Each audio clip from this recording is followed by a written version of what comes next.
The Rings of Power. It reminds me of the Michael Bloomberg presidential campaign of 2020. $500 million sunk down the drain just to get roasted on TV. Surely, future generations will look back on this and laugh, because we already are. I will address the elephant in the room. This review is going to attempt to be unaffected by the source material. Other channels handle it with far more scrutiny than I ever could. There can be a case made for changes when adapting writing into television. With that, I will simply say that I know full well that this show is not connected to the Tolkien writings and Peter Jackson masterpieces in anything but name. Don't expect continuity. So, I will review this show based on the show itself and the merits, or lack thereof, that it has. With that, the positive first. The show does give us some lovely vistas. Definitely better CG than I've seen in a lot of other shows, especially the Dwarven City. Also, okay, other than that, this show is again unremarkable. The story feels like it moves along with little urgency. Yes, there are occasional scenes with action in them, but it's maybe 2 minutes or so until utter nothing again. Also, it's kind of boring when you see the main character shrug off being chucked into the wall like a bag of fruit.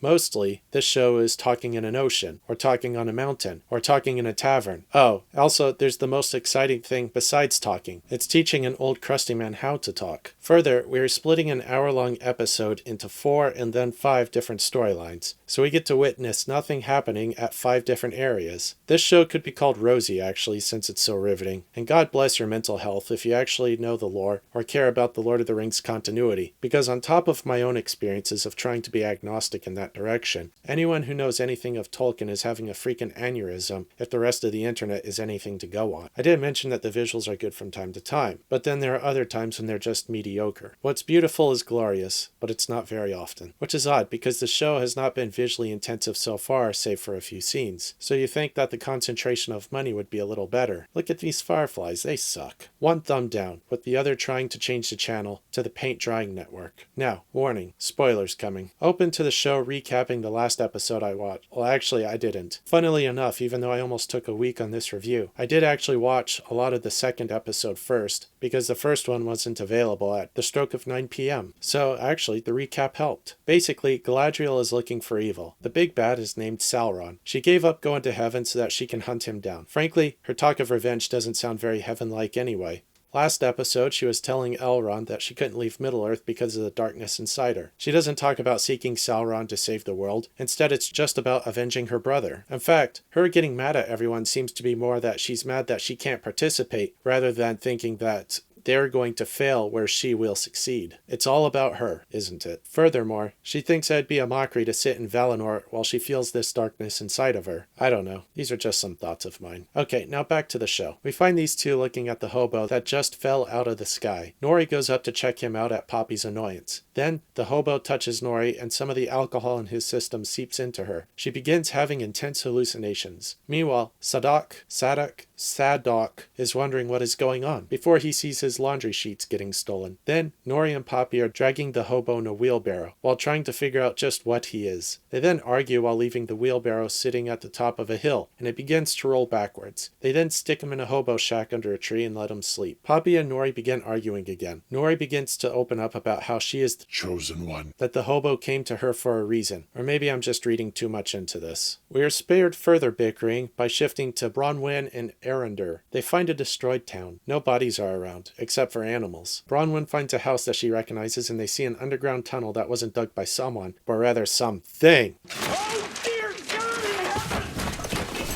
Erendur shouts, J.R.R. Tolkien, and jumps into the pit to see what's going on. Now, a shot of Eregion, home of the Elven Smiths. Elrond is busy admiring the tool that wrought the Cimmerels. Then a story is shared about how the Dark Lord almost turned good because of them. What a frankly interesting story. How come we're just hearing about it now? I'd pay to watch that. Celebrimbor laments that his work has never caused a Satan to cry, and reveals that he will now build a super-duper forge that will build many magical wonders. He wants to forge it by the spring. Elrond thinks that maybe dwarves could help build this. We head up to Khazak Dûm. Outside, Elrond plays up his relationship with Lord Durin. They'll be welcomed with open arms, he says. Horns will blow, he says. Of course, the dwarf at the door into the Dwarven Mountain simply says, no, and closes the door. Elrond invokes the right of Sigurd Harag. That seems rather ominous. We walk into a massive underground city. I'll admit, this is where the budget of $500 million pays off. I suppose this was all worth it, wasn't it? This one 20-second shot. Then they begin a testosterone-driven test of endurance. The task at hand? Smash a big rock. Can't get any manlier than that. Elrond does. And then we get back to the most important part of the tale, Nori. She runs excitedly to meet her new pet hobo and finds that he has walked off to scribble on some rock. The PCP finally hits and he yells at her so hard that the trees shake. She calms him down and then does sign language with him while trying to communicate. He doesn't remember his name. She says, "Ah, yes, I've seen this before. You have a concussion. I had that once when I fell out of a tree and then signed the contract for this show." She then gives the hobo some escargot and licks her lips while looking him straight in the face. He mimics this with his dirt-encrusted hands. He then eats the snails, shell and all, in a display of dominance. In town, Nori's father realizes that she is gone. Now back to Nori. Now back to her father. Now back to Nori. She asks this dirtbag where he is from. He draws in the dirt while Nori's dad breaks his foot. Nori feels bad for playing with her new pet while her dad injured himself. Let's see how Galadriel is doing at the moment. Surely the great expanse of the ocean is more interesting than this. In fact, she does hear something. She gets her knife and sees a shipwreck. The men are all suspicious of her and don't want to help Galadriel. Of course, a random woman swimming in the middle of the ocean is kind of weird, so I can't blame them. The woman of the group, however, wants to help. They remind her that they only have so many rations, which is a fair point. Of course, everyone's attitude changes when they find out that she is an elf, and they all begin to be racist. But then, they might see what might be their ship. Nah, it's actually a sea worm. It's coming to eat them. Oh no! As it's coming straight towards them, it doesn't hit their boat in the first pass for some reason, but decides to go under. This causes the woman to see the light and save Galadriel from the peril by generously throwing her back into the water so that the worm will be distracted by the shipwreck while Galadriel escapes. The worm hates racist humans, though, and eats them anyway. Only one is left, and Galadriel joins him. He also happens to be the handsomest. His name is Halbrand. He asks her to lead the raft while the worm runs off to think about what it's done. Now we get to watch Elrond smash more rocks. Elrond gives up, but convinces Durin to escort him to the exit. On the lift that we didn't see earlier, it turns out that Elrond missed the marriage and birth of Durin's 2 kids. Yeah, being immortal does that, and Elrond realizes that he has been a selfish prick. I know that elves live for much longer than other races, but 20 years still passes in the same amount of time for them. I hope the poetry under the tree was all worth it. Maybe not. It's probably a book full of misshapen haikus with 20 syllables on each line. Surely Elrond will be the next E.E. Cummings. So he says that he wants to apologize to the missus, which of course means that she will invite him to stay over Durin's wishes. Easy peasy. Simple relationship dynamics, yo. She even calms Durin's temper when he tries to argue again at the dinner table. Of course, Elrond does a fake out and pretends to leave, so that Durin's wife has to convince Durin to keep him there. Back to Galadriel. She's getting acquainted with Halbrand. He reveals that orcs had destroyed his home in the Southlands. How coincidental, then, that he should meet Galadriel in the middle of a massive ocean. Captain Obvious here also tells Galadriel that she's either running towards something or away from something. We're robbed of more Shakespearean dialogue when they see a storm on the horizon.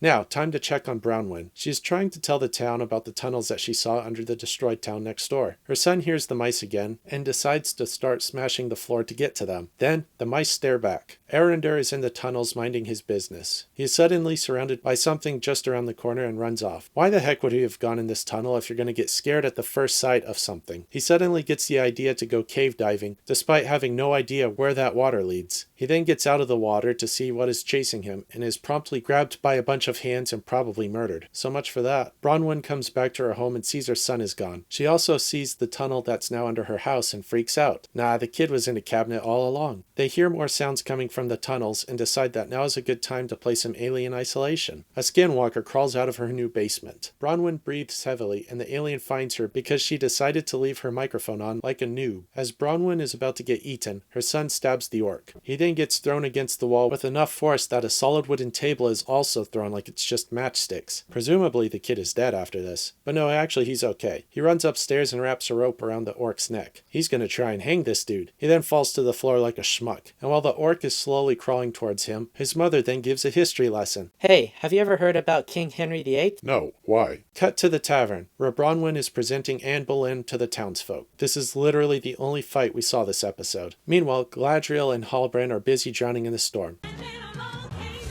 And zaps her. She falls overboard, tangled in ropes, and proceeds to do her best impression of her brother's rocks. Galadriel, that's the wrong light. Look up. Halbrand swims down after her and frees her, and then brings her to the surface. She is conscious again and can suddenly breathe without coughing up water, and they get back onto the raft. With all of this excitement, we get back to the most important part of the story. Nori is trying to talk to the hobo one last time. He sees their lanterns and realizes that they are enslaving fireflies for their own selfish needs. He breaks one and starts mumbling to them about the voices of the FBI that he hears now that his tinfoil hat is gone. The fireflies make some stars and constellations, and Nori says that she can help find them. With that, the ketamine kicks in, the man collapses, and the fireflies die. Cut to Duran talking to his father about Elrond. They discuss their secret plan in secret. The secretive dwarf king then secretly goes to a secret box, secretly made just for this secret moment, where he can secretly pull out a secret glowing object without us seeing it so that it remains a secret. Now Bronwyn's son is looking at a sword fragment. It sucks up some of his blood from a wound and starts rebuilding itself. Then he and Bronwyn leave with the rest of the townsfolk. Galadriel wakes up in the sunlight, and the raft is found by a mysterious ship. She says 5 more minutes and goes back to sleep. Whew, what an adventure. Find out next week what happens when nothing else probably happens. Or maybe something. Maybe Sauron shows up. Oh, right. I was on the edge of my seat. For no reason, mind you. Of course, the worm was going to attack and probably eat somebody. As soon as it was mentioned that was going to happen. I was thinking Galadriel would attack it and kill it, so I guess I was surprised when she didn't. The guy on the boat is important and also psychoanalyzes her, telling us stuff that we already know. He's probably the king that was mentioned in the last episode that will free men from the elves. It's just a funny coincidence he would show up next to Galadriel. Nori is playing around with maybe Gandalf. I guess I'm invested in whether they will reveal him as Gandalf or as someone else instead. Erendur should be dead now, so that was an interesting story arc. And now Bronwyn's son will cause the orcs to chase after them because of that sword fragment. Finally, Elrond got the Dwarven Prince to listen to him, and will probably get them to help with building the forge. Meanwhile, the Dwarven King has a secret project that will probably bite him and everyone else in the butt later on. Paint by the numbers kind of stuff this story is. But while I was mulling over this for the last week because I have nothing else to do in my life, I made a realization. I'm supposed to believe that orcs decided that they're going to dig under all of these towns for weeks on end in an effort to keep their presence secret? There are already signs that Sauron is growing powerful again. I don't think ice trolls are supposed to be around,